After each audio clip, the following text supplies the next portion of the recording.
ಕಿವಿ ಕೇಳುದಿಲ್ವಾ? ತಿಂಗಳಿಂದ ಆನಂದ ಮಿತಿ 8 ತಿಂಗಳಿಂದ ನಾರ್ಮಲ್ ಇದ್ರು ಸರ್. ಕಣ್ಣಿನ ದೃಷ್ಟಿ ಕಡಿಮೆ, ಕಿವಿ ಕೇಳಲ್ಲ 8 ತಿಂಗಳಿಂದ. ಯಾವ ಕಿವಿ ಕೇಳುದಿಲ್ಲ? 2 ಕಿವಿ ಕೇಳುದಿಲ್ಲ. 2 ಕಿವಿ ಕೇಳಲ್ಲ, ಫೋಟೋ ಒಮ್ಗೆ ಸರ್. ಒಂದು ವಾಕ್ಯ ಓದಿ ಮತ್ತೆ 12:22 ಮ್ಯಾಥ್ಯೂ 12:22. ಮ್ಯಾಥ್ಯೂ 12:22.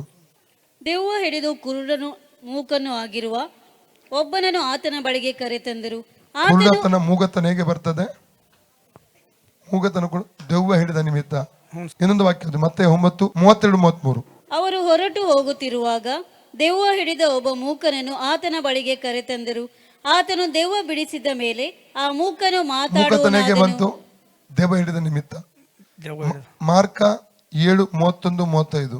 ಅನಂತರ ಆತನು ತೂರ್ ಪಟ್ಟಣದ ಪ್ರಾಂತ್ಯಗಳನ್ನು ಬಿಟ್ಟು ಸೀದೋನ್ ಪಟ್ಟಣದ ಮಾರ್ಗವಾಗಿ ದೇಕಾಪೊಲಿಯ ಪ್ರಾಂತ್ಯಗಳನ್ನು ಹಾದು ಗಲಿಲೆಯ ಸಮುದ್ರಕ್ಕೆ ಬಂದನು. ಆಗ ಕೆಲವರು ತೊದಲು ಮಾತಾಡುವ ಒಬ್ಬ ಕಿವುಡನನ್ನು ಆತನ ಬಳಿಗೆ ಕರೆತಂದು ಇವನ ಮೇಲೆ ನಿನ್ನ ಕೈ ಇಡಬೇಕು ಎಂದು ಆತನನ್ನು ಬೇಡಿಕೊಂಡರು. ಆತನು ಅವನ ಜನರ ಗುಂಪಿನಿಂದ ಒತ್ತಟ್ಟಿಗೆ ಕರಕೊಂಡು ಹೋಗಿ ತನ್ನ ಬೆರಳುಗಳನ್ನು ಅವನ ಕಿವಿಗಳಲ್ಲಿ ಇಟ್ಟು ಉಗುಳಿ ಅವನ ನಾಲಿಗೆಯನ್ನು ಮುಟ್ಟಿ ಆಕಾಶದ ಕಡೆಗೆ ನೋಡಿ ನಿಟ್ಟುಸಿರು ಬಿಟ್ಟು ಅವನಿಗೆ ಎಫ್ಫತ ಎಂದು ಹೇಳಿದನು. ಆ ಶಬ್ದಕ್ಕೆ ತೆರೆಯಲಿ ಎಂದರ್ಥ. ಹೇಳುತ್ತಲೇ ಅವನ ಕಿವಿ ತೆರೆದವು. ಕಿವಿಗಳು ಓಪನ್ ಆಗಲಿ.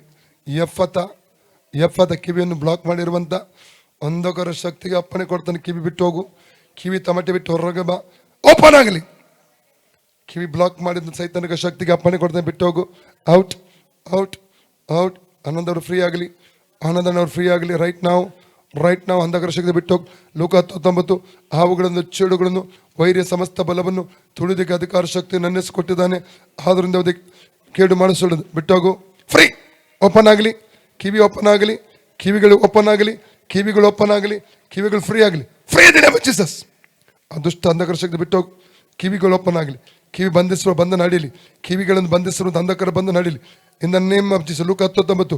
ಹಾವುಗಳನ್ನು ಚೇಡುಗಳನ್ನು ವೈರ್ಯ ಸಮಸ್ತ ಬಲವನ್ನು ತುಳಿದಕ್ಕೆ ಅಧಿಕಾರ ಶಕ್ತಿ ನನ್ನ ಹೆಸರು ಇಟ್ಟಿದ್ದಾನೆ, ಆದಂದು ಅದಕ್ಕೆ ಕೇಡು ಮಾಡುದು ಸಡು. Free in the name of Jesus. Open ಆಗಲಿ, ಓಪನ್ ಆಗಲಿ. ಎಫ್ಫತ ಎಫ್ಫತ ಎಫ್ಫತ.